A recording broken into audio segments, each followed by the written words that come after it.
Si Pastor Apollos Kibuloy ang siyang nagturo sa akin ng tunay na daan para malaman ko ang katotohanan, lalo sa spiritual larangan. Nakala ko dati sa relihiyon ng pinanggalingan ko, ito na ang tama. Ngunit nang pumasok ako sa loob ng bansang Karean, sa pagtuturo natin, mahal pastor, alaman ko ang tunay na daan.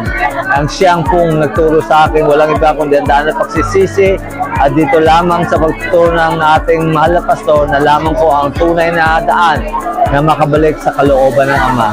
Kaya kung wala ang ating mahal na pastor, siguro hanggang ngayon ako ay nasa relihiyon pa at denominasyon at kala ko tama ng aking ginagawa, ngunit lahat ay ito'y pala hindi sapat para maabot ko ang tunay na landas papunta sa kanyang karyas. Salamat pastor sa pagtuturo mo at alaman ko ang katotohanan at nawa hindi lang ako at marami pang iba ang makaalam din ng katotohanan ito para sa kanyang kaligtasan katulad na nangyari sa aking buhay. Thank you, Pastor. Si Pastor, he is the Son of God, the second coming of Jesus Christ in these last days. He is the Prince of salvation for all the humanity. Kung wala si Pastor, wala ang kaligtasan. Praise the Father. Salamat, Pastor. Salamat sa buhay mo. Salamat sa sacrifice mo na isa pa ako na naliwanagan at nabago ang buhay. Thank you, Pastor. I love you. From Hong Kong, KLC. He is my Savior. He is my hero. Praise the Father. Si Pastor ang sa akin siya ang mahalaga sa buhay ko, mga kapatid. Praise the Father. Salamat, Pastor. We love you very much, Pastor. Pastor, I will stand with you till the end, till the last drop of my blood, Pastor. I love you, Pastor.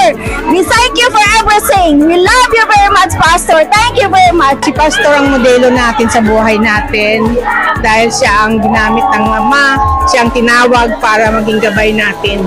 Noong naghahanap ako ng tunay na pastor na ang spirito niya mula sa puso ng ating dakilang Ama at siya ang sinagot sa akin. Yun lang po. Maraming salamat. Si Pastor Kibuloy ay isa akong modelo kung saan nagbago ang buhay ko dahil sa mensahe niya. At yan ay nakasulat sa aking puso't isipan. Pasalamat kami, Pastor, dahil kayo ay nagturo sa amin ng katotohanan ng kaligtasan.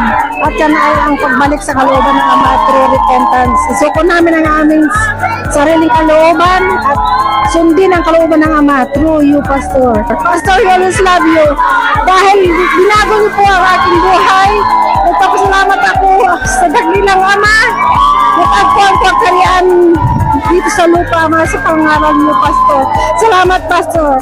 So, from Hong Kong, KLC, Discovery B Region, we always love you, Pastor. Praise the Almighty Father through your appointed Son, Pastor Apollos Kibuloy. We always love you, Pastor. Praise the Father! Si Pastor sa buhay ko, siya po ang nagbago ng buhay ko. Dati pa akong wall freak, dati pa akong kasagulera, dati pa akong maraming bisyo. Dahil sa pangangaral ni Pastor, sa kanyang mga salita, ang buhay ko ay nabago. At ngayon, ako ay masaya dito sa Buhay Kingdom! We love you, Pastor! Si Pastor Kibuloy, ang mahal nating pastor, ang siyang nagpabago sa buhay ko. Simula sa buhay kong magulo, ginawa ni Pastor na napakaganda ang aking buhay at napakatahimik. Salamat, Pastor, sa pagmamahal mo na hindi lang ako ang pinagpala ang aking buong sambayan. Kung wala ka, Pastor, sa aming buhay, hindi ko alam kung nasaan ako ngayon, hindi ko rin alam kung saan ang pamilya ko. Salamat, Pastor, sa biyaya at pagpapala mo sa aming lahat. Thank you, Pastor. We love you. Si Pastor, siya ang nagbago ng buhay namin. Sa mensahe na dala niya, wala na kami pang napakinggan sa mga denominations, religions na pinanggalingan namin. Pero napakinggan namin ang boses ng hinirang anak na yan ang ginamit ng Diyos upang siya ang audible voice niya in these last days. Namulat kami sa katotohanan, nakalaya kami sa mga gawa ng kalaban at nagbago ang buhay namin. Kaya patuloy kami talagang sinusuportahan ang aming mahal na pastor. Ano man ang mangyari, tatayo kami talaga sa katotohanan. Pastor, thank you so much, Pastor, dahil inalay mo ang buhay mo para magkaroon kami ng buhay na may pag-asa. Buhay ng kaligtasan ng aming mga kaluluwa. Salamat sa mensahe mo talaga, Pastor.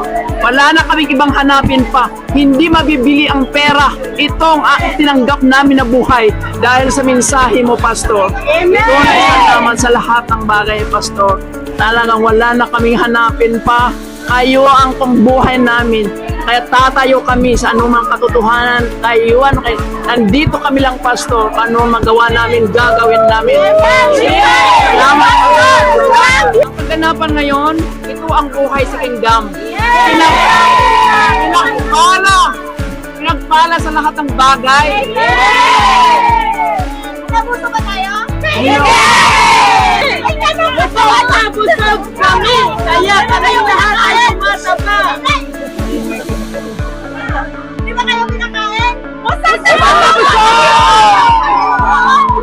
Ikaw! Ang problema namin nanganaba.